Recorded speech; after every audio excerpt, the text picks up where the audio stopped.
اردو کی اسٹوریز. ہمیشہ سچ بولو. شیر آیا شیر آیا. ایک دفعہ کا ذکر ہے. دور دراز کے چھوٹے سے گاؤں میں ایک بچہ رہتا تھا. اس بچے کا نام علی تھا. علی ویسے تو بہت اچھا بچہ تھا، لیکن کبھی کبھی بہت شریر ہو جاتا تھا. علی کی امی اس کی شرارتوں سے سخت پریشان تھی.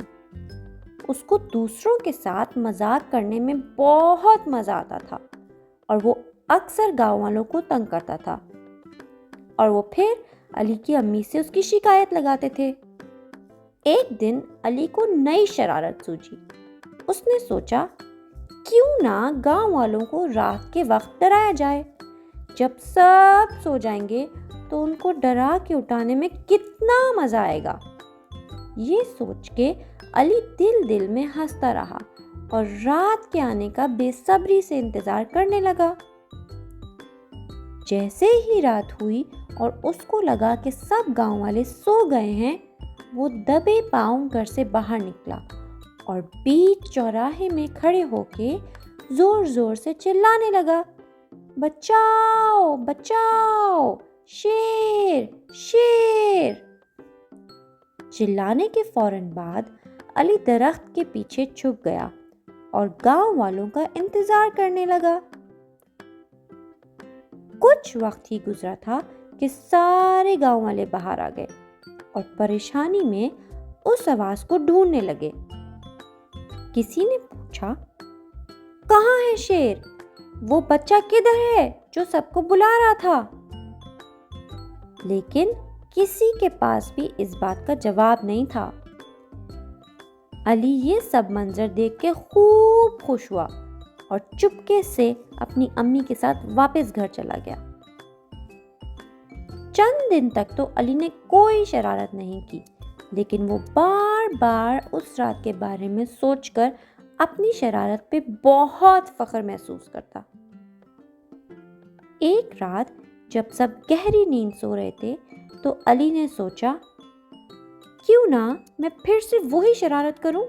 اس رات کتنا مزہ آیا تھا. علی پھر سے دبے پاؤں گھر سے باہر نکلا اور زور زور سے چلانے لگا، شیر شیر، بچاؤ بچاؤ. لیکن اس دفعہ اس سے پہلے کہ علی چھپتا، اس کی آواز سن کے لوگ بھگدڑ میں اپنے گھروں سے باہر نکل آئے اور بہت جلد پورا گاؤں اکٹھا ہو گیا. جب گاؤں والوں کو کوئی شیر نظر نہیں آیا تو انہوں نے حیرانگی سے علی سے شیر کے بارے میں پوچھا. علی نے ایک زوردار کہکا لگایا اور کہنے لگا، لا لا لا لا لا، میں تو مذاق کر رہا تھا، یہاں کوئی شیر نہیں ہے. گاؤں والے بہت غصہ ہوئے اور اس سے بھی زیادہ غصہ اس کی امی کو آیا. امی نے علی کو بہت ڈانٹا اور اس کو گھر لے آئیں. کئی ہفتے گزر گئے.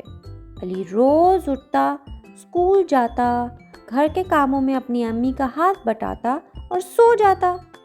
لیکن روز سونے سے پہلے وہ ان 2 راتوں کو یاد کرتا.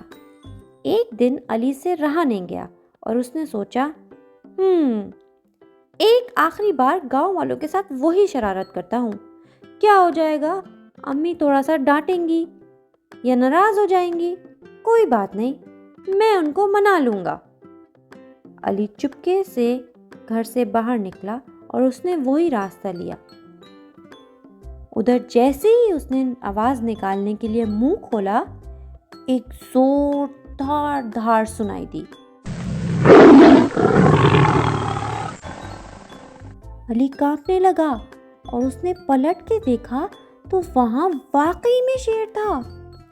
علی چلایا، شیر شیر، بچاؤ بچاؤ. اور یہ چلانے کے بعد اس نے دوڑ لگا دی. علی بھاگتا رہا اور پھر سے چلایا، شیر شیر، بچاؤ بچاؤ. علی بھاگتا رہا اور پھر سے چلایا، شیر شیر، بچاؤ بچاؤ، کوئی ہے جو مجھے بچائے۔ علی کی بار بار چیخو پکار سن کر ایک بار پھر گاؤں والے جمع ہو گئے۔ پہلے تو ان کو لگا کہ شاید پھر سے علی نے شرارت کی ہے، لیکن شیر کی دھار سن کر گاؤں والے ڈنڈے لے کے شیر کو بھگانے کے لیے آ پہنچے۔ علی ڈر کے مارے زور زور سے رونے لگا۔ اس کو اپنی کی ہوئی شرارت پہ بہت پچھتاوا ہو رہا تھا۔ علی کی امی نے اس کو گلے سے لگایا اور بہت پیار سے سمجھایا، بیٹا ہمیشہ سچ بولنا چاہیے، شرارت کرنے میں کوئی حرج نہیں، لیکن دھیان رکھیں کہ آپ کی ہوئی شرارت سے کوئی اور پریشان نہ ہو۔ علی کو اپنی امی کی بات سمجھ آئی اور اس نے اپنے آپ سے وعدہ کیا کہ وہ کبھی بھی جھوٹ نہیں بولے گا۔ کہانی ختم، پیسہ ہضم۔